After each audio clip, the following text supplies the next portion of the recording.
कुठल्याही पेट्रोल पंपावर पाणी, गाडीच्या चाकात भरण्यासाठी हवा आणि स्वच्छतागृह या मूलभूत गोष्टी ग्राहकांना मिळायलाच हव्या असा नियम आहे. मात्र बऱ्याचदा अनेक पेट्रोल पंपावर या गोष्टी मिळत नाही आणि पेट्रोल पंप चालक त्याकडे सर्रासपणे दुर्लक्षही करतात. पण असं दुर्लक्ष करणं किती महागात पडू शकतं याचं एक उदाहरण पुण्यात पाहायला मिळालंय.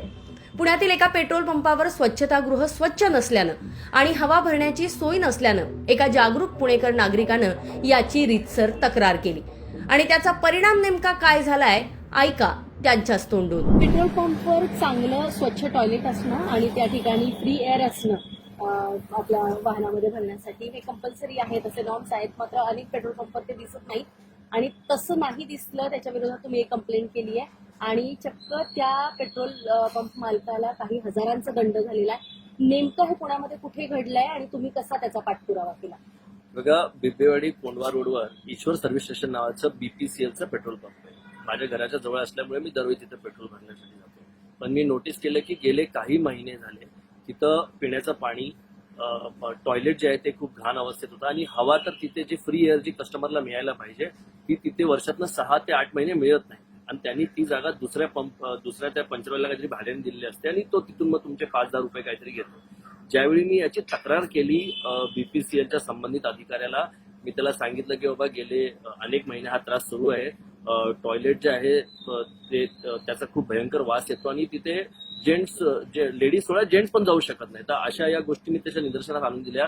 जवळपास 10 ते 12 दिवस त्याच्याशी फॉलोअप घेतल्यानंतर त्यांनी ऑडिट केला आणि ऑडिट करून जवळपास त्या पेट्रोल पंपाला, जो नितीन ईश्वरलाल शहा याच्या नावाने आहे, त्याला 60,000 रुपयाचा दंड लावला.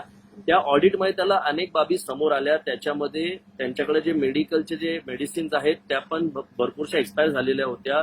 हवेसाठी तिथे अटेंडंट नव्हता तर त्याच्यासाठी 10,000 रुपयाचा दंड केला. तिथल्या पेट्रोल पंपचे जे स्टाफ होते त्यांचा ड्रेस कोड नव्हता त्यासाठी 25,000चा दंड केला आणि त्यांचे शूज वगैरे आहेत त्या संदर्भातही त्यांना 25,000 रुपयाचा दंड केला. असं टोटल 60,000 रुपयाचा हा भरघोस दंड जो आहे तो पेट्रोल पंपच्या मालकाला करण्यात आलेला आहे.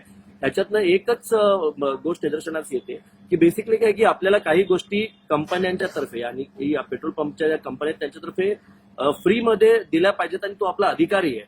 परंतु जर आपण बघितलं तर पुणे शहरात किंवा जिल्ह्यात बघा, जवळपास कुठल्याही पेट्रोल पंपावर या बेसिक ज्या सुविधा आहेत त्या सुद्धा आपल्याला मिळत नाहीत आणि आपण एका पेट्रोल पंपावर गेलो तर एक 2-5 मिनिटं थांबतो, परंतु हे 2-5 मिनिटं खूप महत्वाचे असतात आणि यासाठी हे अख्खं करण्यासाठी माझा जवळपास अर्धा-पाऊण तास वेळ गेला आणि त्यामध्ये मला वाटतं की नागरिक जे आहेत ते कुठल्याही पेट्रोल पंपावर एवढा वेळ घालण्यात इच्छुक नसतात, ते फक्त पटकन पुढे निघून जातात. पण मला असं वाटतं जर आपण प्रत्येकाने आपली जबाबदारी जर पूर्ण केली तर या पेट्रोल पंप धारकांचा जो काय माज आहे, जो काय यांची मगरुरी आलेली ती आपल्याला कुठे ना कुठेतरी एक रुटीनमध्ये आणता येईल आणि प्रत्येक ग्राहकाला योग्य त्या सुविधा मिळतील. तुम्ही पाठपुरावा नेमका कसा केला होता ते अगदी थोडक्यात सांगा. मी त्यांना फोन केला होता, संबंधित अधिकाऱ्याला फोन करून त्याला सांगितलं, त्याला निदर्शन त्याला म्हणले की माझ्याकडे फोटोही काढलेले आहेत, जर ते हवे असेल ते पाठवतो. त्याच्यानंतर मी त्याची व्हॉट्सअपवरून कॉन्व्हर्सेशन केला. संबंधित अधिकारी कुठेतरी 4-5 दिवस बाहेर होता, नंतर तो आला, मी त्याच्याकडनं रिपोर्ट मागत होतो.